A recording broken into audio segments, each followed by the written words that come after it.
crazy last night when Jack Butland received a bid and Rangers rejected it. There's serious interest in Cyriel Dessers. Well, of course his name is Cyriel. But anyway guys, welcome back to the channel. It's absolutely lashing down, so the walk and talk today is more of a audio and talk, because the reality is the phone would be getting absolutely ringed. It's quite cold with a bit of wind, but I mean, degrees wise it's no warm. Anyway, 10 degrees, 10 million Jack Butland, I would reject it. Seen some people saying 10 million then we'll talk. No, 10 million and I will not be talking. But let's talk about Dessers, right? So Hellas Veronis seems like they've been linked with every single one of our players.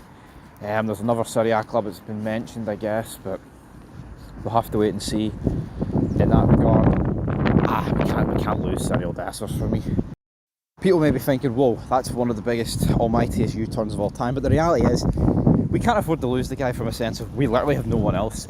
Now, if you offered me, if we sold Dessers, which I mean the rumoured fees I've seen on Twitter, Football Italia, all that good stuff, 78 million would be making a good amount of profit. I mean, it's not quite making 20 million more, but we're never going to get that with Dessers, right? But the reality is we're not going to have anyone else at this football club up front. Now, if you offer me Dessers for Lauren Shankland, I'll consider it.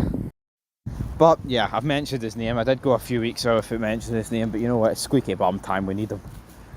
Regardless if Cyriel Dessers stays or goes. And would we be better off losing Dessers and getting Shankland in than keeping Dessers but making a few of these other signings? I mean, there's not long to go. I don't know, I want Shankland, man. I don't need to repeat myself. I'm getting out of breath, I'm getting emotional here talking about Lauren Shankland. But I've said it all summer, all season, all winter, I'll say it till I die. Lauren Shankland should be coming to Rangers, and that's the gist of it now with Dessers. I mean, how much do we accept? You know, at the start of this season, a few months ago, probably as recent as the Old Firm, it's a case of, well, if we made a couple of million for him, it'd be a good deal. With the rumours of 78 million, you've got to accept it, but it's like football's a weird business. It's just because we sell him for 78 million, and there's a lot of behind the scenes stuff, doesn't automatically mean that's 8 million in a transfer kitty. I mean, Jesus Christ, the rain's absolutely knackered my phone there while I was mid-conversation, but I don't know, you thought this window, you thought we were going to get Yafty and Cortez in, and here, they might not even sign, but I think they will today or tomorrow. Rangers, you know, probably going to drag this out until deadline day to make it seem a bit better than what it is. And here, I think we've had a decent window if we sign those two, right? I think we still need, well, I don't think, it's no longer thinking, I know we need a striker, right? But the reality is, I don't think we're going to get it. And it's going to be, I think it's a waste of opportunity. I don't think you just go out and sign anyone for the sake of it. We do genuinely need numbers in that area up front. And if the money's correct for Cyriel Dessers, my friends, I would be accepting it with bells on. I absolutely would be, because that's just the way it has to be. Cyriel Dessers, we thought, God, we've spent 4.5 million on him. We're never recouping that. We're getting 7 or 8 million for him, man.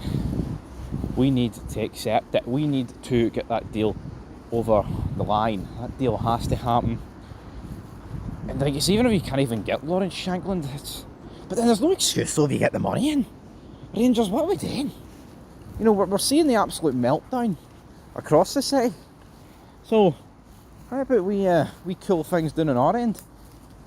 Like, honestly, man, I don't want to greet and, you know, go on about Shankland, even though I am. I mean, I'm obsessed. I'm like, who became obsessed? A lot of people became obsessed. A lot of people, like, I'm like Shawn Michaels in the 2010 Royal Rumble when he got eliminated and he wanted to challenge Undertaker at Mania. I'm like that. I'm like Dokes and Dexter. Surprise, motherfucker! I need to get the big man. I need Lauren Shankland. And at the end of the season, of course, troops, you know, you're getting that 60 million for the Champions League, right? And that is so crucial. I think this board's got to take a risk. I know there's jokes and this, you know, they know our accountant numbers and all that stuff, but I don't care what the money situation is. We have got to risk it for a biscuit. You will not get a better opportunity to win the league in January at this point, considering what happened early on in the season. I mean, I wrote it off at the end of September. I did. Hell, I wrote it off at the start of September when we lost that Old Firm game, 1-0 at Ibrox. I wrote it off. I'm not going to deny it.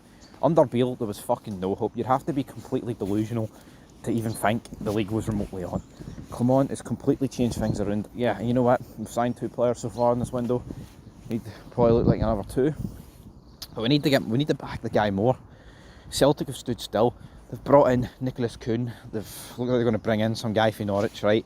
Doesn't look all that special. This is time for us to do something special. Spend the money, sign Lawrence Shankland, and don't regret it in May. You know, don't regret it in May. That is the problem here. It's better getting the job done.